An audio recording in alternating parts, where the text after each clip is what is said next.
დაიწია პუტინი მაინც თბილისში. რუსეთიდან გამოიქცნენ პოლიტიკურ რეპრესიებს. ეს ანასტასია ზინოვკინაა, რუსი სამოქალაქო აქტივისტი, საქართველოში მიმდინარე აქციების მხარდამჭერი და მონაწილე. ის და მისი შეყვარებული არტემ გრიბული ქართულმა პოლიციამ ნარკოტიკების ფლობის ბრალდებით დეკემბერში თბილისში დააკავა. ანასტასია და არტემი აცხადებენ, რომ მათ ნარკოტიკი ჩაუდეს. მეუბნებოდნენ, რომ ის რაც თავს დამატყდა არის აქციებში მონაწილეობის შედეგი და რომ ამის გამო ვისჯებოდი. იხსენებს არტემ გრიბული პოლიციელის ნათქვამს. ზინოვკინა ასევე საუბრობს მის მიმართ სექსუალურ შევიწროებასა და სექსუალური ხასიათის მუხარაზე. ვინ არის ანასტასია ზინოვკინა? სანამ საქმის სამართლებრივ მხარეზე გადავალთ, მის შესახებ მოგიყვებით. ანასტასია 2012 წლიდან პუტინის რეჟიმის წინააღმდეგ აქტიურად იყო ჩართული რუსეთში ანტისამთავრობო აქციებში. იყო არაერთხელ დაკავებული ადმინისტრაციული წესით, ბანერის გაშლისა თუ გზის გადაკეტვის გამო. მას თანამოაზრეები ნესწია ტაპურად მოიხსენიებენ, რაც ქართულად ნაჯახს ნიშნავს. ეს 2013 წლის აქციაა. აქტივისტებმა გადაკეტეს ერთ-ერთი ქუჩა მოსკოვში ბანერით სიკვდილი კრემლის ოკუპანტებს. პოლიციამ 13 აქტივისტი დააკავა, ზინოვკინას 15 დღიანი ადმინისტრაციული პატიმრობა შეეფარდა. ამის შემდეგ მათ შემშულებას გამოაცხადა. Против Путина и против регистрации. ეს კი აქცია ეწოდებული რეგისტრაციის კანონის წინააღმდეგ წითელ მოედანზე 2013 წელი. ეს ფოტო ასევე 2013 წლის მოვლენებს ასახავს ბალოტნაიას პატიმრების სოლიდარობის აქციიდან. ღმერთმა გვაღირსოს რუსული ბუნტი. ამ წარწერით 2016 წელს მან 2 აქტივისტთან ერთად კრემლთან ახლოს ხიდზე ბანერი გადმოფინა. ამის გამო ის ისევ დააკავეს. ზინოვკინა იყო ალექსეი ნავალნის აქტიური მხარდამჭერი. რა მოხდა თბილისში? საჯაროდ გავრცელებული ინფორმაციით ზინოვკინა საქართველოში 2022 წელს ჩამოვიდა. არტემ გრიბული კი მობილიზაციის დაწყების შემდეგ სომხეთში მიდის. ანასტასია 1 წელში სომხეთში გადავიდა და 2024 წლის ზაფხულში ორივე ერთად ჩამოდის საქართველოში. ის და არტემი მონაწილეობდნენ თბილისში გამართულ პროევროპულ აქციებში. მხარდაჭერას უცხადებდნენ აქციის მონაწილეებს და უმასპინძლებოდნენ მათ ყავით და ჩაით. იანვარში მათ სამხრეთ ამერიკაში წასვლის ბილეთიც ჰქონდათ შეძენილი, თუმცა გაფრენა აღარ დასწავდათ. 17 დეკემბერს ქართულმა კრიმინალურმა პოლიციამ ისინი დააკავა. მათ ბრალი 16 გრამი ნარკოტიკული საშუალება ალფა-პვპ-ს ფლობაში ედებათ, რის გამოც უბადო თავისუფლების აღკვეთა ემუქრებათ. მუშაობდნენ არტემი IT სფეროში გახლავთ, აქვთ ძალიან კარგი ანაზღაურება და ცხოვრობდნენ თბილისში როგორც დროებით საქართველოში მცხოვრები უცხოელები, რომლებიც საკუთარი პოლიტიკური წამსის და სამოქალაქო წამსის შესაბამისად საკუთარ ვალდებულებად მიიჩნევდნენ იმას, რომ ქართულ ხალხს დადგომოდნენ მხარში ამ რთულ დღეებში და ამასაც აკეთებდნენ ხოლმე.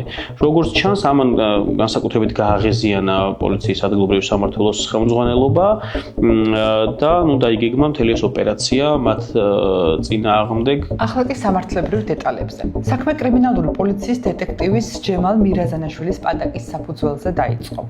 ის წერს, რომ მიიღო ოპერატიული ინფორმაცია, რომ რუსეთის ფედერაციის მოქალაქეები გასაღების მიზნით ფლობდნენ ნარკოტიკულ საშუალებას. შედეგად პოლიციამ მათ იმავე დღესვე მიაკითხა. ამ პატაკის დაწერიდან ძალიან მალევე პოლიცია მათ დახვდა ერთ-ერთ სუპერმარკეტიდან გამოსულებს.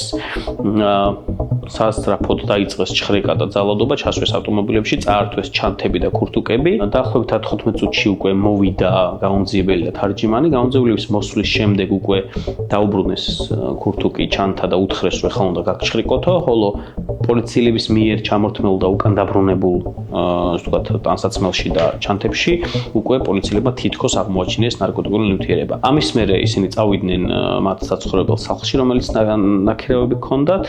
იქაც პოლიციამ ზერელი ჩხრეკის შედეგად ბრჭყალებში იპოვა დიდი ოდენობით განსაკუთრებით დიდი ოდენობით ნარკოტიკული ნივთიერება. თავად ჩხრეკის პროცესი, რომელიც ვიდეოზე გადადაფიქსირებაც სცადეს შინაგან საქმეთა სამინისტროს თანამშრომლებმა, თავარს ამას არ აკმაყოფილებს ეს ვიდეო, იქ არ ჩანს ჩხრეკის პროცესი. ადვოკატი შოთა თუთფერიძე საქმეში საპროცესო კანონმდებლობის არაერთ დარღვევაზე მიუთითებს. ის ასევე ამბობს, რომ სასამართლო დაცვის მხარეს არ აძლევს ნებართვას გამოითხოვოს სუპერმარკეტის კამერის ჩანაწერები, რითიც დადასტურდება, რომ მათ ნარკოტიკი ნამდვილად ჩაუდეს. და როცა დაცვის მხარე ითხოვს, რომ მე ვიდეო კამერები მეგულება, რომელიც არის შენახული და დაარქივებული, სადაც არის ასახული, რომ მე მართალი ვარ და ამ მტკიცებულების გამოთხოვაზე უარს ამბობს სასამართლო და ამასთან ყურადღება მიაქციეთ, რომ ეს ვიდეო მასალა პოლიციასაც ნანახი აქვს და არც პროკურატურამ არ ამოიღო, ხო? მათ ამის გაკეთება ყველაზე მარტივად შეეძლოთ.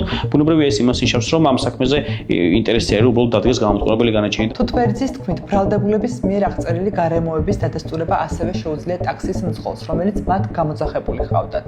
თუმცა დაცვის მხარე წინაღობებს ამ შემთხვევაშიც წააწყდა. ანასტასია ზინოვკინა როგორც ჩხრეკის პროცესში, ასევე პოლიციის განყოფილებაში მის მიმართ სექსუალურ შევიწროებასა და сексуальური ხასიათის მუხარაზე საუბრობს.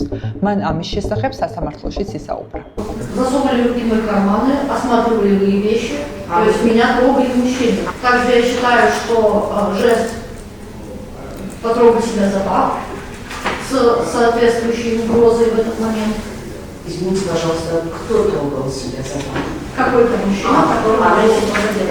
Со словами, что если я пошевелюсь, он окажет меня из места. А могли бы иначе?